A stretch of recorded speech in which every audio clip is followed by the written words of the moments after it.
All right, welcome back to the House Environment and Transportation Committee, the 2026 legislative session.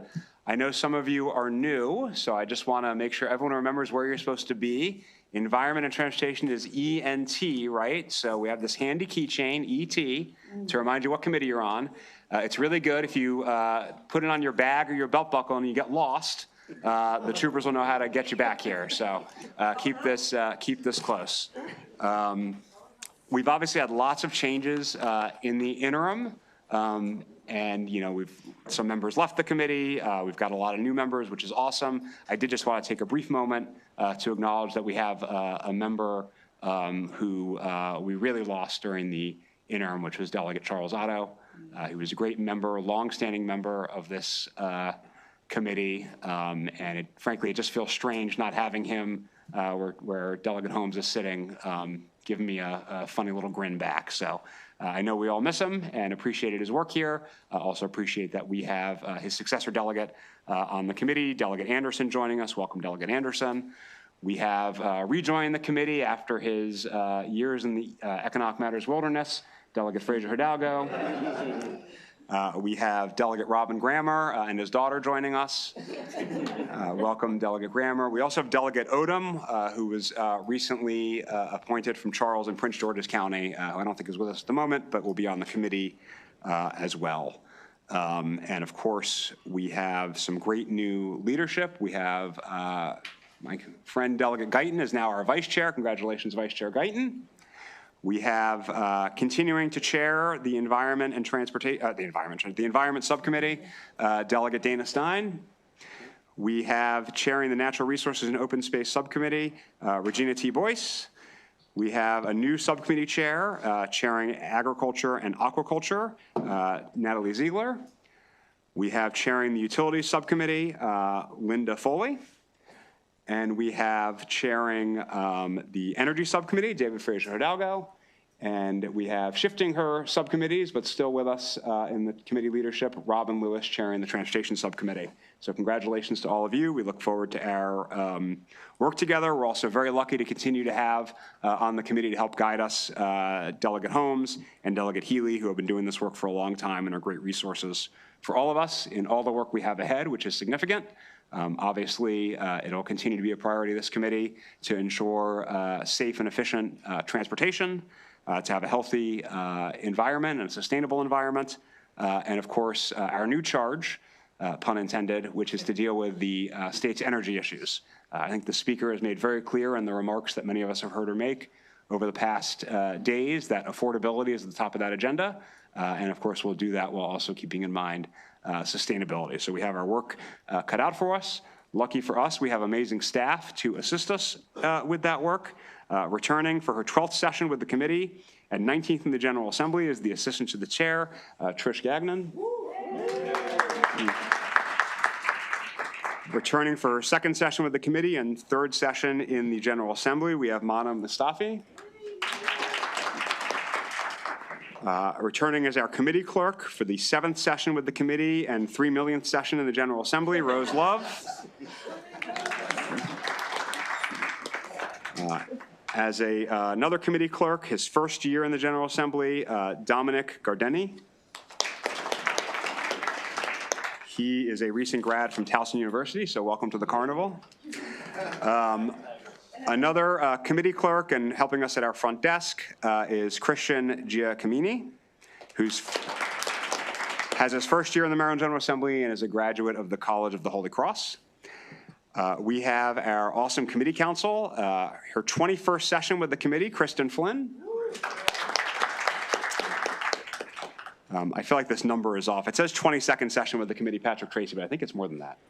25. Oh, 25.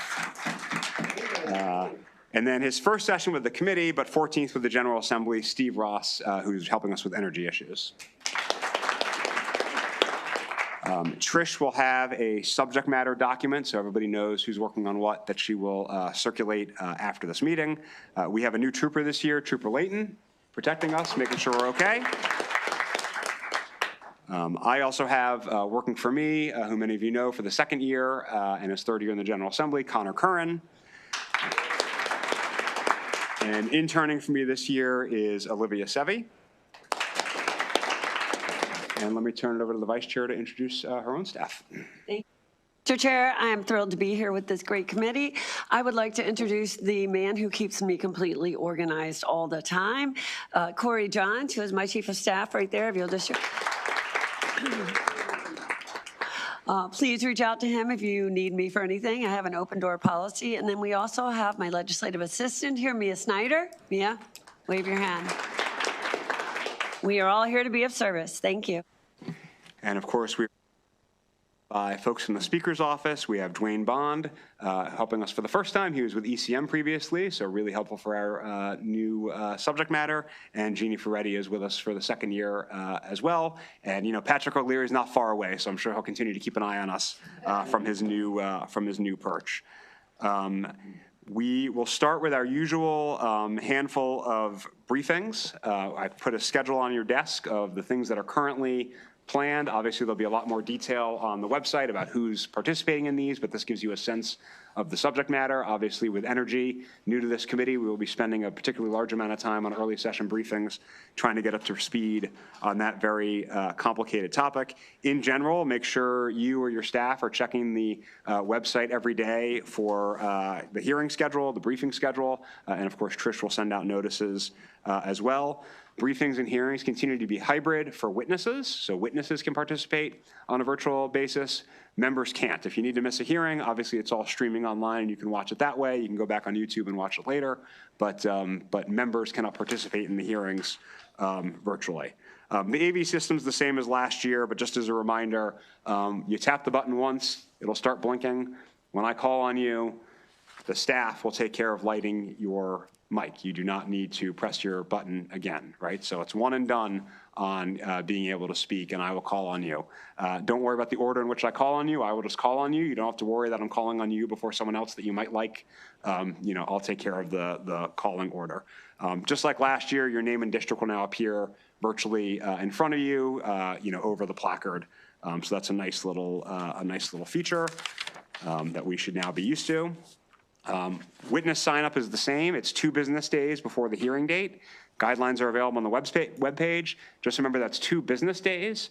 So if a hearing is on Tuesday, that's like the Friday before they have to sign up, which I know can be confusing for people. If you're having issues, reach out to Trish, but that is the schedule set by the House. Once again, sponsors will not be timed in their testimony, but please sponsor responsibly. A 20-minute piece of testimony is not going to help your bill, I promise. But we do want to give you plenty of time to explain the bill.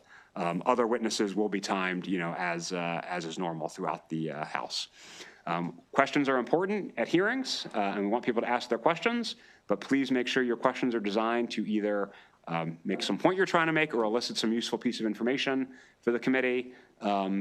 There's a long process after a bill hearing, as you all know. Every bill that we deal with goes through subcommittee, with some maybe limited exceptions for bills we've passed before. So you'll have lots of time in subcommittee to talk to advocates about bills. So keep in mind you have those working sessions to really get into a lot of the weeds and be respectful of people's times during the full committee. The subcommittees will be virtual once again. And speaking of subcommittees, you know, we're really starting anew with so many new subcommittees. So you should have a form on your desk. Please put your name on that form and rank your subcommittees in order of preference and get it back to Trish right after this meeting, because we're trying to send some recommendations to the Speaker's office this afternoon. We will do our best to accommodate a first or second choice from everybody, but that's just our best. We can't guarantee that because obviously every subcommittee needs to have, you know, a certain amount of people on it, and we need to make sure we're kind of, you know, spreading it around. So we will do our best to accommodate you, but please fill out that form as quickly as possible. The days for the subcommittee meetings are not set yet. We will do that based on the memberships of the subcommittees. I know this committee has a long history of very rigid days for when certain subcommittees were going to meet. That is, you know, obviously not going to, you know, apply anymore now that we have such different subcommittees. So that'll have to all be reset. Subcommittees are virtual, and so those Zooms are hosted by the subcommittee chairs and their staffs. For the subcommittee chairs, if your staff needs any kind of training, make sure to connect them to Trish so that we can, make sure they know what to do. We will, see how the new subcommittee structure works and go from there. I'll just remind folks that as a committee policy, advocates are allowed at subcommittees up to the subcommittee chair, but we want them participating as advocates, not as members of the subcommittee, right? So the subcommittee chair will run the subcommittee meeting. They will call on people. If you have a question for an advocate, follow the subcommittee's chair's lead on how to engage the advocate.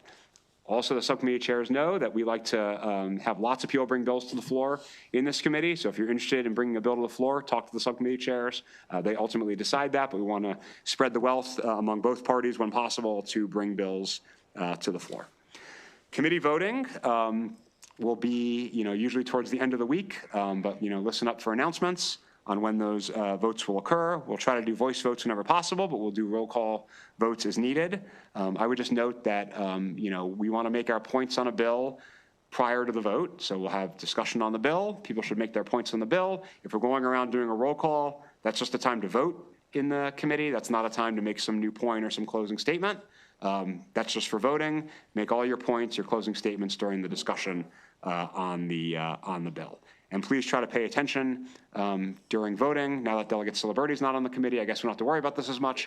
But we don't want to have to redo votes. We just want to kind of get things right the first time.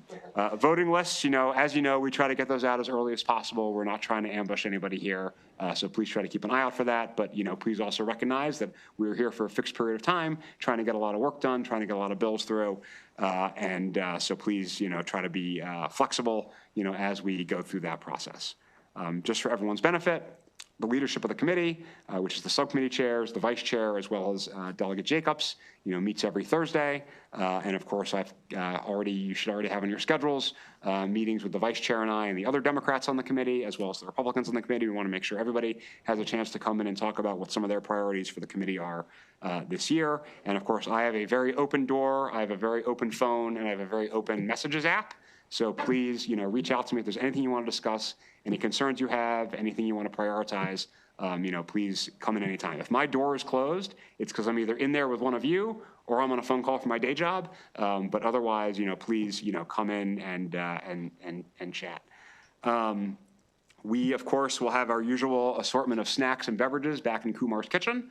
So we just ask folks to contribute to that, $75 each for the members to contribute to that fund. You can see Trish to figure out payment, cash, check, Venmo, Zelle, whatever else, whatever other new method's been invented since I started this conversation. With that, Madam Vice Chair, anything you want to add? Thank you, Mr. Chair. I just want to say to everyone, I've met with most of you already, only a few left, and I'm here to support the committee. I'm here to support Mr. Chair and certainly to help move forward Madam Speaker's agenda, which is for us to work really, really hard this year to bring down energy prices while also protecting the environment. So I'm excited to get to that work. I know we all take it very seriously. We're going to work hard, but we need to also maintain the culture of this committee, which has also been one of being friends and having a good time.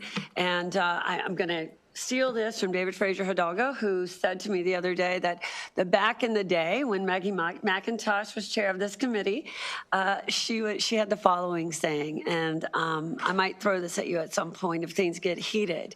Yeah, this isn't JPR, this is ENT, or Environmental Matters. And so when you get upset, think of bunny rabbits, go to your happy place, and let's all work together. Was that accurate? Yeah, pretty much. Yeah. It was the bunny rabbits part was right on. All right, awesome. So I'm available for you if you need me. Awesome, thank you, Madam Vice Chair. Anybody have any questions, comments?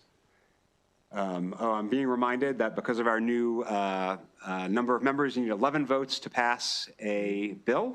So slight adjustment from prior years. So when you're doing all that whipping and vote counting, see if you can count to 11. That's 10 fingers and 1 toe. So any other questions, comments? Anyone want anything? Delegate Naraki. Thank you, Mr. Chair. Most of these subcommittees look somewhat different than what we're used to, members that were on the committee. Is it possible just for us to understand roughly the areas of responsibility for the different subcommittees? Absolutely, great point. So environment is functioning very similar to as it has over the past 30 years. Natural resources and open space is similar to what it was previously, except agriculture and aquaculture in particular have been carved out, right? So a lot of the farming issues, a lot of the shellfish issues, particularly as it comes to farmed shellfish, those issues are now in the agriculture and aquaculture subcommittee, of course. The transportation subcommittee is the same as it's been. It'll be quite busy. It usually has the most bills. I don't think that'll change based on this new lineup. Energy will have the energy-specific utilities bills or other sort of related bills, siting bills, generation bills, things that are related to energy. The utilities, what sometimes is called non-energy utilities, that will have other things the Public Service Commission regulates, which includes transportation network companies. That's nerd talk for Uber and Lyft. Some telephone issues, water utilities issues like WSSC, which is the Montgomery and Prince George's County water utility. It could have, if there was potentially a Baltimore City, Baltimore County water utility issue, which I know is an ongoing topic, that could go there. That subcommittee may also have structural Public Service Commission issues. So for example, if someone came in and proposed raising or cutting the pay of a Public Service Commissioner, that could go to that subcommittee potentially. As always, these are going to be a little bit flexible. We try to spread out the work. And so if you remember the old Land Use and Ethics Subcommittee, that was kind of a catch-all for a lot of things. We may have to do that with some of these again, just to make sure that no one is either overwhelmed or underwhelmed with their work. But that's the basic breakdown. Hopefully that helps give folks a sense of what we're going to be doing. Other questions? Okay, let me just welcome, because he came in late, Delegate Odom. Welcome to the committee. We're happy to have you, and congratulations on your appointment. Great to see you. Anything else for the good of the order? Okay, again, please reach out to me, the vice chair, or more importantly, Trish, with any questions or concerns. Really appreciate everybody. Welcome back. Let's roll our sleeves up and get some good work done this year. Thanks, everybody.